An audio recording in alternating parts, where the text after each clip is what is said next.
Jadi ada tugas video baru nih tentang komponen integritas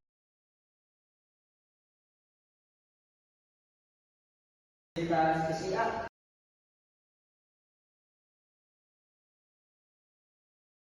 Oh, dari Bu Enda Puspitasari. Iya, Sekarang ini di sini.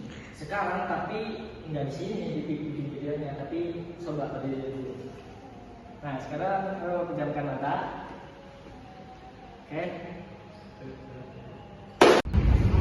Dalam hitungan ketiga, lu buka mata ya. 1, 2, 3. Nah, di sini tempatnya. Di sini. Ayo, kita mulai bikin videonya. Ya.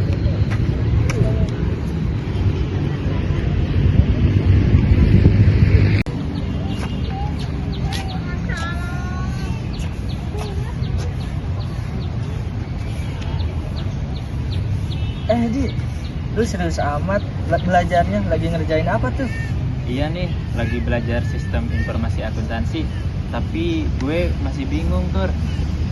Katanya komponen SIA itu ada 6 dan harus punya integritas. Tapi jujur, gue masih ngeblank semua isinya. Wah, kebetulan banget, gua baru saja bahas materi itu kemarin. Mau gua jelasin? Mau banget, please jelasin yang simple ya. Sini duduk. Oke, siap. Oke, jadi ada 6 komponen utama di dalam sistem informasi akuntansi atau biasa yang disebut SIA. Di antaranya ada hardware, software, brainware, prosedur, database, dan komunikasi. Wah, banyak juga ya. Itu mulainya dari mana?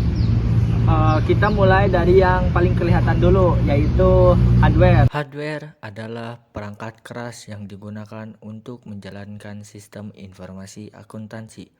Komponen ini mencakup komputer, server, printer, scanner, serta perangkat jaringan seperti router dan switch. Fungsi utama hardware adalah sebagai alat input seperti keyboard dan scanner, pemrosesan, CPU dan RAM, penyimpanan, hard drive, SSD, server, serta output, monitor, dan printer. Dalam konteks SIA, hardware harus mampu menjalankan software akuntansi dengan lancar dan andal. Perusahaan harus memastikan hardware yang digunakan cukup kuat dan stabil, serta didukung oleh sistem keamanan fisik seperti UPS dan pengamanan ruang server untuk mencegah kehilangan data akibat kerusakan atau gangguan teknis. Hardware itu suatu alat berbentuk fisik seperti komputer, printer, server. Tanpa adanya hardware, sistem nggak bisa dijalankan. Berarti komputer itu buat input data. Itu termasuk hardware juga ya? Iya, nah setelah ada alatnya, kita membutuhkan software. Software dalam SIA adalah aplikasi yang digunakan untuk mengelola data akuntansi. Software ini menjalankan fungsi-fungsi seperti pencatatan jurnal, pembuatan buku besar, penyusunan laporan keuangan, hingga pelaporan pajak. Contoh software yang umum digunakan antara lain Accurate, Mayob, Zahir, SAP, dan Microsoft Excel. Software ini memiliki fitur yang mempermudah otomatisasi perhitungan data dan penyajian data. Software yang baik harus memiliki antarmuka yang ramah pengguna, mampu diintegrasikan dengan sistem lain, serta memiliki dukungan pembaruan dan keamanan agar tetap relevan dan aman digunakan. Kayak Accurate, Mayob, atau ERP lainnya. Oh, yang bisa langsung ngeluarin laporan keuangan itu ya? Ya, betul. Tapi setelah adanya hardware dan software, sistem tetap gak bisa dijalankan tanpa adanya brainware. Brainware merujuk pada semua orang yang terlibat dalam pengoperasian, pengawasan, dan pengembangan SIA. Ini mencakup akuntan, manajer keuangan, auditor, staf administrasi, hingga tim IT. Peran brainware sangat penting karena sistem tidak akan berjalan tanpa keterlibatan manusia. Brainware bertugas menginput data, memverifikasi informasi, memantau hasil laporan, serta mengatur dan memperbaiki jika terjadi kesalahan dalam sistem. Penting bagi perusahaan untuk memberikan pelatihan kepada brainware agar mereka paham cara menggunakan software akuntansi dengan benar dan efisien, serta memiliki pemahaman tentang prinsip akuntansi dan etika profesi. Oh, itu manusianya ya? Yap, orang-orang yang memiliki sistem itu, mulai dari operator, akuntan, sampai manajer, itu harus memiliki integritas yang tinggi dan mengerti apa itu SOP atau biasa yang disebut standar operasional prosedur. Nah, ngomong-ngomong SOP, itu termasuk komponen gak ya? Masuk banget tuh, itu prosedur. Prosedur adalah serangkaian langkah sistematis yang harus diikuti untuk memproses transaksi keuangan dalam SIA. Prosedur ini penting untuk menjamin bahwa data dicatat secara akurat, konsisten, dan dapat ditelusuri. Contoh prosedur meliputi prosedur pencatatan penjualan, proses pembelian barang, pembayaran gaji karyawan, hingga pencatatan aset tetap. Semua langkah tersebut harus didokumentasikan dan dijalankan secara konsisten. Dokumen prosedur biasanya dituangkan dalam bentuk SOP atau Standard Operating Procedure.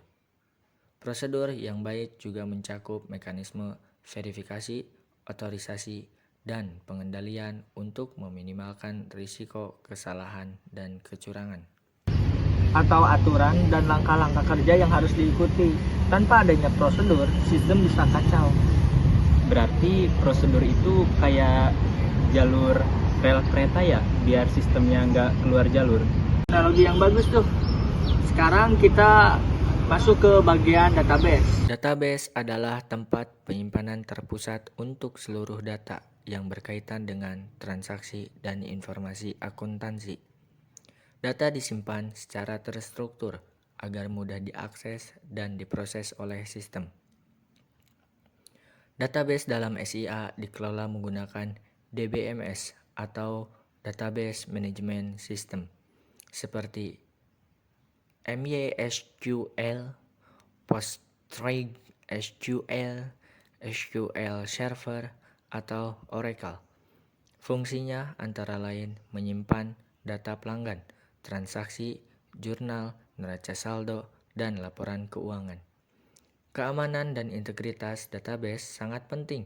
Oleh karena itu, sistem harus memiliki fitur backup otomatis, kontrol akses pengguna, enkripsi data, dan audit trail untuk menjaga keakuratan serta kerahasiaan informasi keuangan.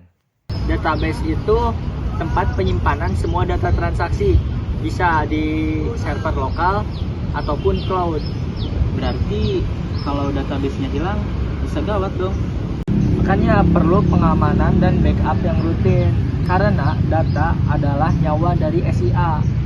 Terus komunikasi gimana? Kirain cuma ngomong doang. Jadi komunikasi di sini maksudnya Komunikasi dalam SIA adalah proses pertukaran data dan informasi antar komponen sistem, baik antar pengguna maupun antar perangkat dan aplikasi. Komunikasi yang efektif memungkinkan informasi keuangan tersampaikan secara cepat, tepat, dan akurat.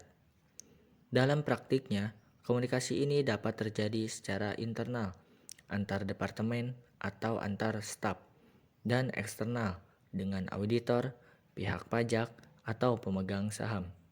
Sistem seperti dashboard, email, internal, dan jaringan komputer memfasilitasi komunikasi ini.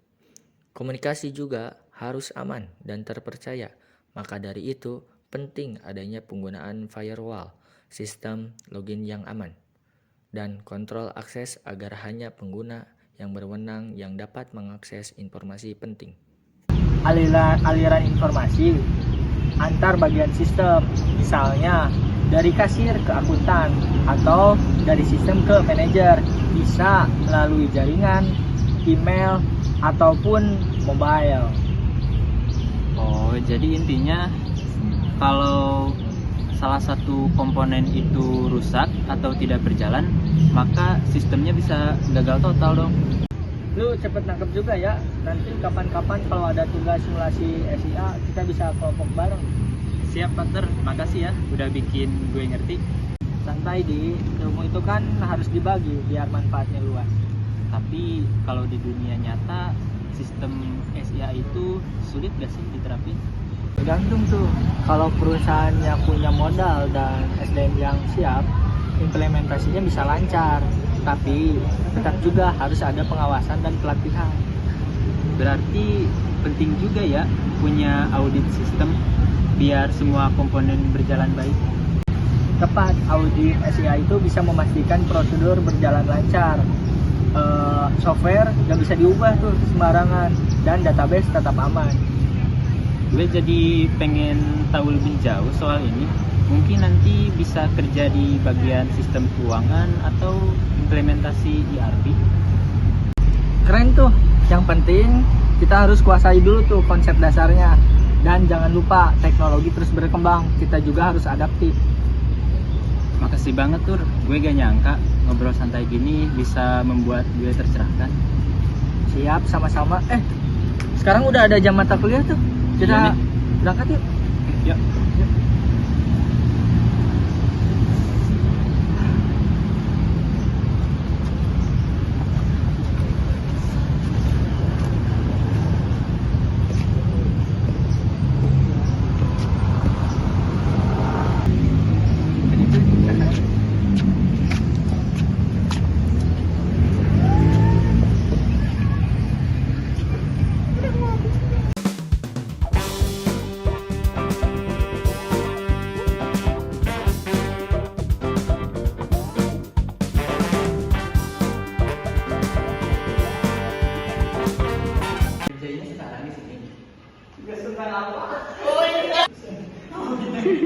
Ayo mudah abi ngomong kan dengerin. Keren tuh. Yang penting kita harus kuasai dulu tuh konsep dasarnya. Dan jangan lupa oh tepat audit SIA kan ya. Lu cepet tangkup juga ya, nangkup. Nangkup.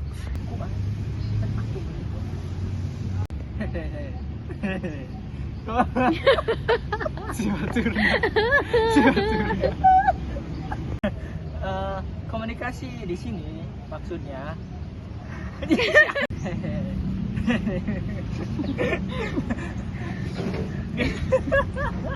masuk banget tuh prosedur atau aturan dan langkah-langkah yang salah